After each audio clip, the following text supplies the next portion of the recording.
Lead ജനറേഷൻ്റെ consider ചെയ്തെടുത്തോളം Meta പറയുന്നത് പറഞ്ഞിട്ടുണ്ടെങ്കിൽ നമ്മൾ ലേണിംഗ് പീരീഡ് എന്ന് പറഞ്ഞിട്ടുണ്ടെങ്കിൽ 7 days ആണ്.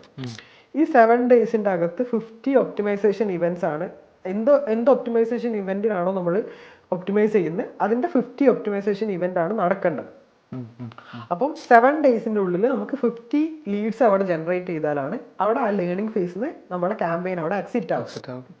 ഓക്കെ, അപ്പോൾ ഈ ഒരു കോണ്ടെക്സ്റ്റിൽ ഇതുപോലത്തെ 50 ലീഡ്സ് ആണ് ജനറേറ്റ് ചെയ്യുന്നത് വെച്ചാൽ അവിടെ പ്ലാറ്റ്ഫോമിന് ഒരു ബെറ്റർ ലേണിംഗ് ആണ് അവിടെ കിട്ടിയത്.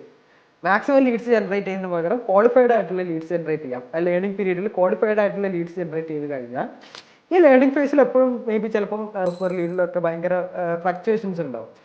ആ സംഭവം വൺസ് ക്യാമ്പയിൻ ബെറ്റർ ലേണിംഗ് കിട്ടിക്കഴിഞ്ഞാൽ നിങ്ങൾ ക്യാമ്പയിൻ ബെറ്റർ ആയിട്ട് ഒപ്റ്റിമൈസ്ഡ് ആവും.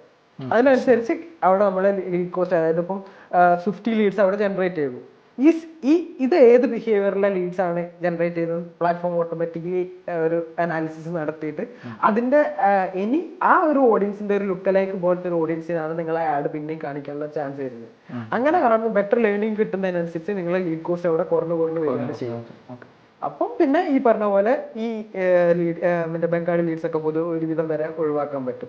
അതിൽ തന്നെ ഇപ്പോൾ നമുക്ക് റീസെന്റ് OTP വെരിഫിക്കേഷനും അങ്ങനെ പല രീതിയിലുള്ള ഓപ്ഷൻസ് ഇൻട്രൊഡ്യൂസ് ചെയ്തിട്ടുണ്ട് ലീഡ് കോൾസ് ഇംപ്രൂവ് ചെയ്യാൻ വേണ്ടിയിട്ട്. അത് മാത്രമല്ല, നമുക്ക് മെറ്റാ ബിസിനസ് സൂട്ടിൽ പോയി കഴിഞ്ഞിട്ടുണ്ടെങ്കിൽ അവിടെ ഓരോ ലീഡിന്റെ ഫീഡ്ബാക്ക് അപ്ഡേറ്റ് ചെയ്യാനുള്ള ഒരു ഓപ്ഷനും കൂടിയാണ്.